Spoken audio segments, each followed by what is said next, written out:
Здравейте, приятели! Днес пристигнах на мястото след горе-долу 3 месеца.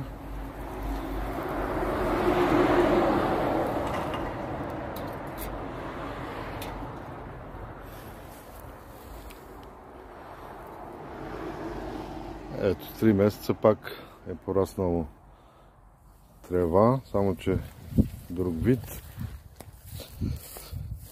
И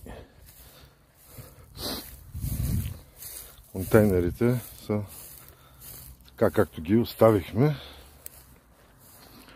в това положение. И сега продължавам.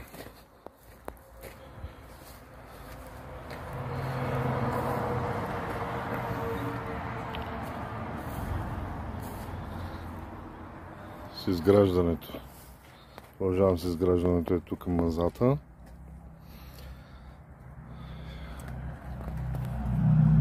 Аз продължавам и вече започнах да свързвам двата контейнера с железната конструкция отдолу. Тя ще бъде пода. И това е за сега. Днес успоредно с терасата, понеже имах помощ, започнахме и гредите за покрива.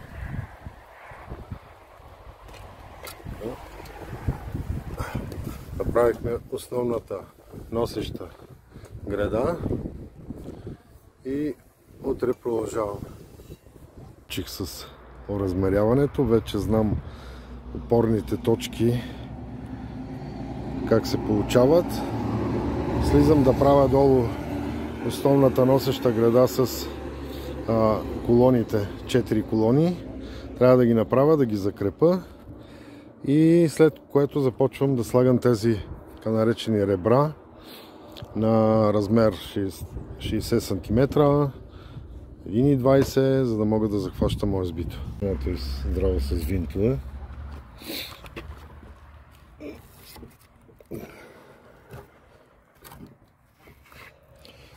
Така.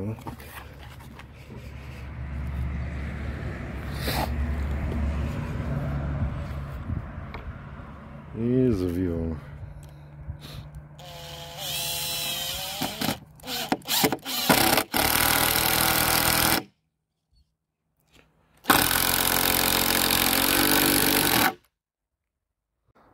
И нещата започват да се получават.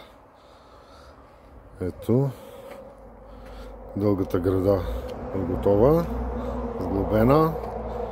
Направил съм си колонки 10 на 10 от две части. И сега ми остава само да я кача горе.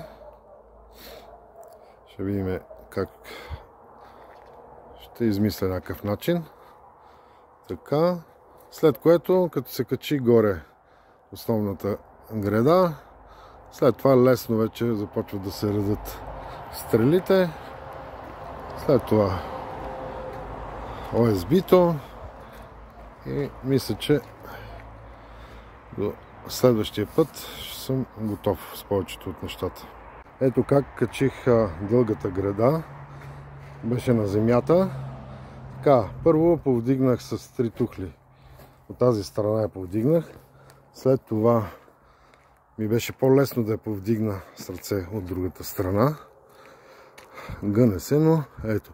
Тук съм забелязал 45 см трябва да ми излиза от колоната. Ще хвана една планка временно така, тук да я държи, да не се изплъзне, докато отида от другата страна я кача. И ето качих я, не беше толкова трудно. Тук е провиснала. Да направим така. И ще я качиме. Ето. Сега остава да се премери точно къде. Тук в средата в средата съм ги отрезал с 5 см по-малки, за да мога да сложа тази подпора отдолу.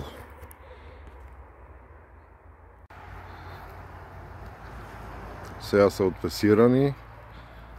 Сложил съм подпората, която ми остана само да направя един триъгълник така. И тук, в другия ъгъл, тук пак два триъгълника и в крайната колона още един триъгълник ще направя така за укрепване, но сега трябва да задействам въпроса с тези гради отгоре, да ги закрепя и да започвам да качвам ОСБ-то. Завия и това е до следващата стъпка с ОСБ-то. Ще има боя отгоре. Ето, подготвих от тази страна ОСБ-тата, които мога да ги вземам отгоре. Така и по другата страна. За ОСБ-тата, ето тук съм ги оставил и си ги дърпам. Тегна си ги горе, качвам и завивам. Нещо такова се получава. За сега тази страна, тази част на покрива. Ето. Следва боядисване. Почвам да боядисвам, след което тя ще изсъхне бързо боята, се предполага. Ето това. Ще започна да слагам ламарините. Боя. Времето е топло, около 22 градуса. 3, може би.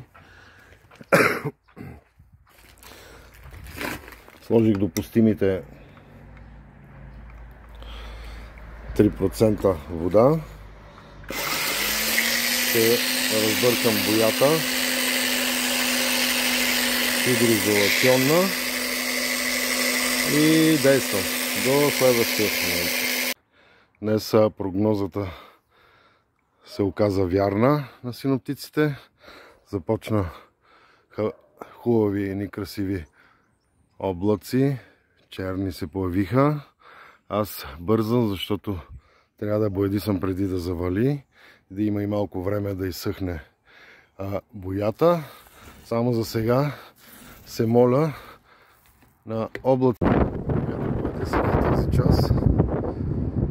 Но започва да бъде много силен вятър. Горе Балкана. Почти здравейте, приятели! Вижте колко дъжд се изля. Аз успях да боядисам, така че всичко е нормално. Тестът е издържан, много вятър имаше. Бурята и дъждът не ни подмина и нас. Тъкмо успях да прибера ОСБ-тата тук на сушина, да гътна тези ламарини и да сложа нещо тежко отгоре, за да не ги отвее вятъра, защото вятъра е силен. Така, аз съм на сушина. Така приключва днешния ден. Борбата с времето. Хубавото е, че успях да боядисам горе покрива. Така че при следващия удобен момент слагам ламарините и покрива ще завърши. Втората част от покрива е готова.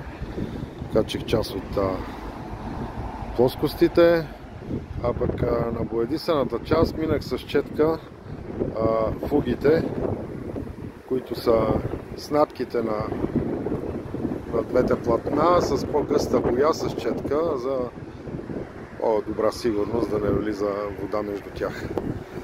Продължавам. Тата пристигат.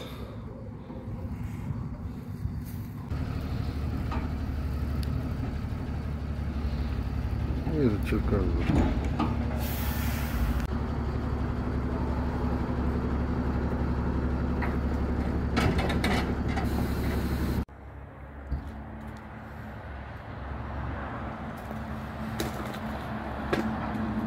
ОСБ-то ми се получава във въздуха на края на билото, където свършва покрива. Аз поставих такива гредички, сега ще ви покажа. Ето ги носещите гредички и за по-голяма здравина слагам тази дъска, която е завита отгоре ОСБ-то към нея и се получава нещо такова. След обработка ще се постави по-красива челна дъска.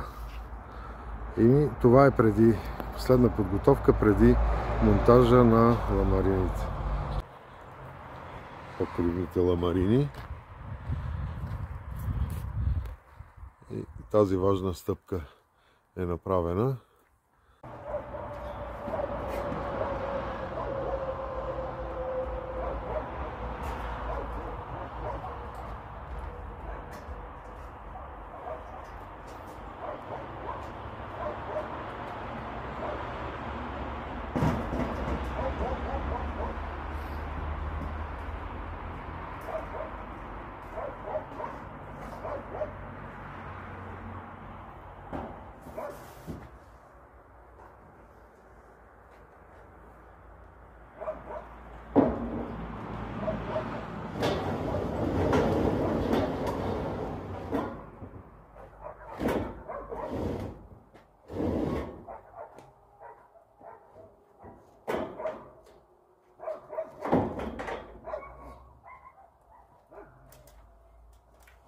След като приключих с покрива, вече мога да се съсредоточа към изграждането на верандата.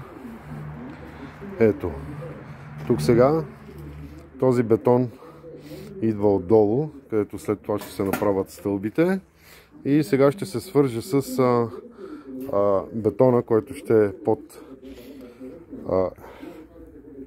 гредите, които ще бъдат за верандата. Ето, пробил съм железата, са вкарани вътре в тухлите и както и тук за по-здраво. И сега ще се излее бетона, се продължи натам, да се свърже с бетона стената, която идва от към стълбището. Това е за сега. Слагам бетона. Както се вижда, от тук е високо, от другата страна пак е високо. Идеята е да се получи наклон, който да продължи тук насам. Ето бетона. Продължих, скарах тук до средата се пада. Сега ще подготвя, ще сложа железа, арматура и ще направя и другата част, като в средата тук ще продължи тази колона, която ще държи наклона от тази страна за водата и от другата страна. Ето е стеничката, която разделя верандата през средата. Тази стена има две функции. Едната е като разделя, как съм разделил разстоянието. Тук съм оставил отвор, после ще сложа тръба, за да излеза вода, ако пада от пода на верандата. Другата страна ще се направи по същия начин наклон и на отворите за другата част. Така че ето каква е функцията на тази стеничка, която направих отдолу. Сложих няколко греди, за да видя как ще изглежда. Разпробил съм железата са в тухлите. Ето тук ще влиза водопровода. Оставил съм и тръби за ток. Тук заварявам постоянно арматурата, която продължава за стената и за пода. Отгоре. Тук по същия начин. Така бетонирал съм тази страна. Стените са шпакловани с циментово лепило, а от арматурата съм изкарал тази пръчка желязо, място в къщата, затова започнах да реда пода, който е с 3 см дъски на 20. Мисля, че това е по-добрия вариант, отколкото ОСБ, затова го отказах от фирмата, с които ми доставиха контейнерите. Това е. Чао за сега. Ще свържа двете пътеки отпред и тази старата отдолу, която идва, и тук ще се направи едно стъпало. Така, първо ще излея бетон отдолу, след което ще поставя кофража за едно стъпало. Така се получи едното стъпало, което направих за входа към терасата. Затворих от всякъде къщата, защото я заземявам до следващия път, когато дойда. Това е. Чао за сега.